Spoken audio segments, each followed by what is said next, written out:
सुप्रभात। मैं जगेंद्र राणा। इंद्रियों की विलक्षण शक्ति, ये हमारी आज की आध्यात्मिक चर्चा का विषय। इंद्रियों की विलक्षण शक्ति।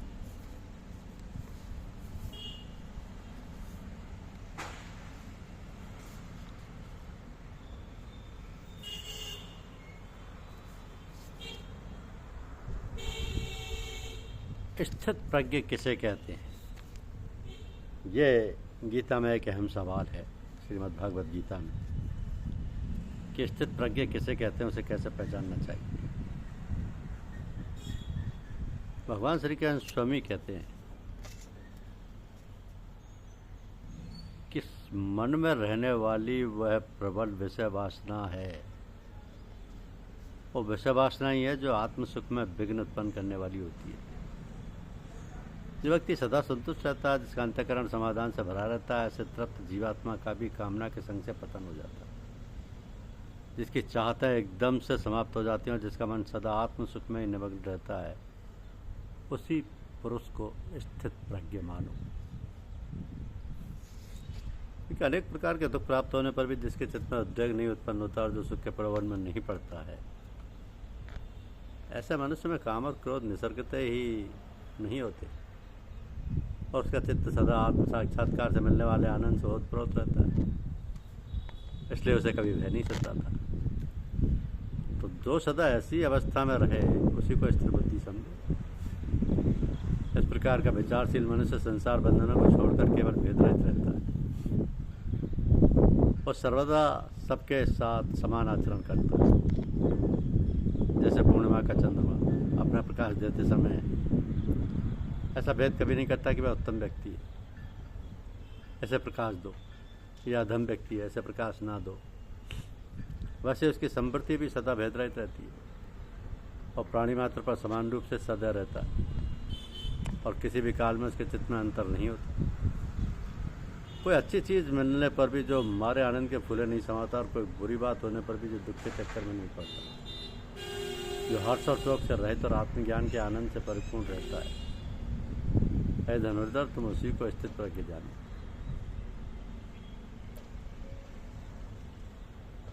अब तुम जरा कछुए को ही देखो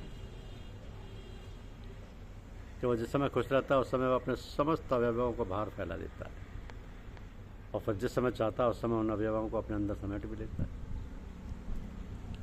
और फिर जिस समय चाहता है उस समय उन अवयवों को अंदर समेट भी लेता है। यानी कि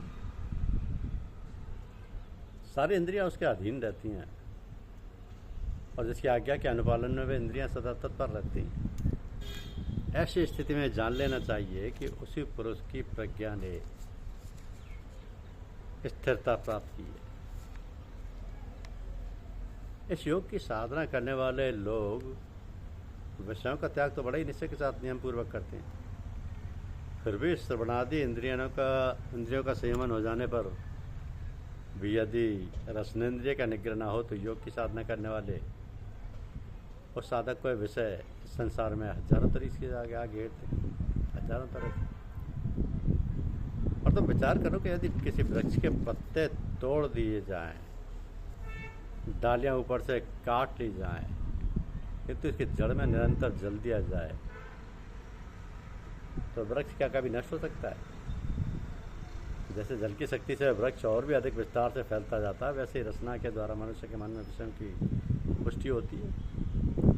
दूसरी इंद्रियों के विषयों का त्यागें तो त्यागा जा सकता है, परंतु इतनी दृढ़ता से रसनेन्द्रिय का संयमन नहीं किया जा सकता, क्योंकि इसके बिना मनुष्य कभी जीवन धारण नहीं कर सकता।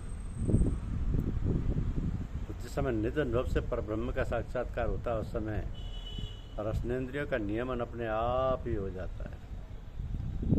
जिस समय मनुष्य को सोहम भाव अर्थात मैं ही ब्रह्मों का अनुभव होता है, उस समय शरीर के जितने धर्म उन सब का लोप हो जाता है और इंद्रियां भी विषयों के एकदम से विषयों को भूल जाती हैं।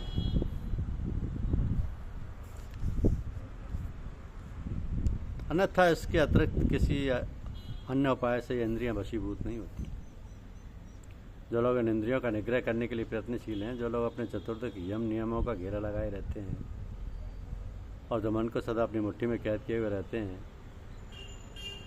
उन्हें भी ये इंद्रियां हमेशा व्याकुल किए रहती हैं। इन इंद्रियों का पराक्रम इतना गहन है, जैसे यक्षिणी मंत्रवेदता को भ्रमित कर देती है, वैसे ही ये विषय भी रिद्धि सिद्धि के वेश में आते हैं और इंद्रियों को स्पर्श करके मनुष्य को पल भर में भ्रमित कर देती है। उस समय मनुष्य का मन पर से नियंत्रण हट जाता है और वह अभ्यास त्याग कर तथा निश्चित होकर बैठ जाता है। इंद्रियों की शक्ति ऐसी विलक्षण होती है। तो विषयों का लोभ पूर्णतः त्याग कर जो मनुष्य इंद्रियों का सर्वथा दमन करता है, वही योग निष्ठा में समर्थ होता है। विषय सुख जिस मनुष्य के चित्त को भ्रमजाल में नहीं फंसा सकते, वही अनवरत आत्मबोध से सज्जित होकर रहता है। जो ईश्वर को अंतःकरण से कभी नहीं बुलाता और नहीं तो यदि बाहर से देखने में विषयों की संगति भले ही कुछ ना हो, पर अंतःकरण में विषयों के सूक्ष्म अंश भी रह जाए तो सारा का सारा सांसारिक प्रपंच ही बचा हुआ जानना चाहिए। जैसे विष की एक बूंद पी ली जाए तो वो विष निरंतर बढ़ता जाता है और तब अंत में वो बेधड़क होकर जीवन का नाश करता है। ठीक वैसे ही मन में इन विषयों की थोड़ी सी बहुत आशंका भी शेष रह जाए तो सारे विवेक का नाश कर डालती है। तो यदि मन में विषयों के लेस मात्र भी स्मृति शेष रह जाए तो वह असंग होने पर विषयों की संगति कराई देती है। इस संगति से वासना प्रकट होती है और जानतेकरण में विषयों के संबंध में काम वासना हुई, वहाँ क्रोध पहले ही आ जाता है और जहाँ क्रोध आया वहाँ उसके साथ अविचार रखा हुआ ही आया। जब अविचार प्रकट हुआ तब स्मृति ठीक वैसे ही विनिष्ट हो जाती है जैसे प्रचंड वायु के वेग से दीपक की लौ बुझ जाती है। अर्थात सूर्यास्त होने पर रात्रि जैसे सूर्य के तेज को ग्रस लेती है, वैसे ही दशा प्राणियों की स्मृति का नाश हो जाने पर होती है। फिर जब अज्ञानांधकार के द्वारा सब कुछ घिर जाता है तब बुद्धि भीतर ही भीतर व्याकुल हो जाती है। रे धनुर्धर, जिस प्रकार जन्मांत को कभी दौड़कर भागना पड़े तो दीनहीन होकर इधर उधर भटकता फिरता है, उसी प्रकार बुद्धि भी ब्रह्म पड़कर इधर उधर भटकने लगती है। तो जब इस प्रकार स्मृति नष्ट होने पर बुद्धि की दशा एकदम विकट हो जाती है, तब विवेक शक्ति का भी बिल्कुल सफाया हो जाता है। इसलिए इन समस्त विषयों को मन से त्याग देना चाहिए, इससे राग और द्वेष स्वतः समाप्त हो जाती है। राग द्वेष नष्ट हो जाने के बाद यदि इंद्रियां विषय रस का सेवन करें तो भी कोई बाधा नहीं हो सकती। यदि जल से जल को डुबोया जा सकता है अथवा आग से आग को जलाया जा सकता हो, तभी ऐसे परिपूर्ण मनुष्य को विषय भी अपने पास में आबद्ध करके व्याकुल कर सकते हैं। इस प्रकार जो मनुष्य भेद रहित होकर केवल आत्मस्वरूप में ही स्थित रहता है, निस्संदेह उससे स्थित प्रज्ञ जानना चाहिए।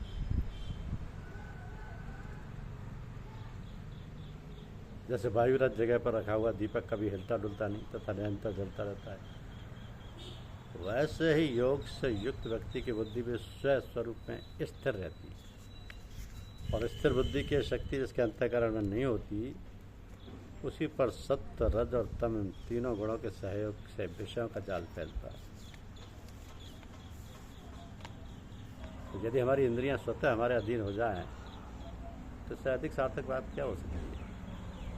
देखो, जैसे कछुआ अपनी इच्छा अनुसार अपने अवयवों को फैलाता है और अपनी इच्छा अनुसार ये अवयवों को छिपौल भी लेता है, ठीक वैसे ही उसकी इंद्रियां उसके अधीन होती हैं और इसी के आज्ञा अनुसार ये सब काम करती हैं। उसी को स्थित प्रज्ञ जानना चाहिए।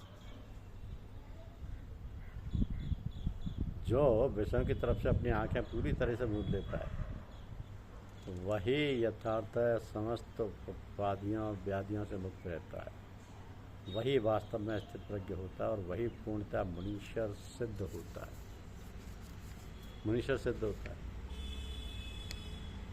तो जो इस प्रकार के आत्मज्ञान से संतुष्ट हो गया और परमानंद से पुष्ट हो, उसी को तुम्हें सच्चा स्थित प्रज्ञ समझना चाहिए। अहंकार के मध्य दूर भगा देता है, समस्त कामनाओं का त्याग कर देता है। इतना ही नहीं, वह स्वयं ही विश्वरूप होकर विश्व में परमानंद में विचरण करता रहता है।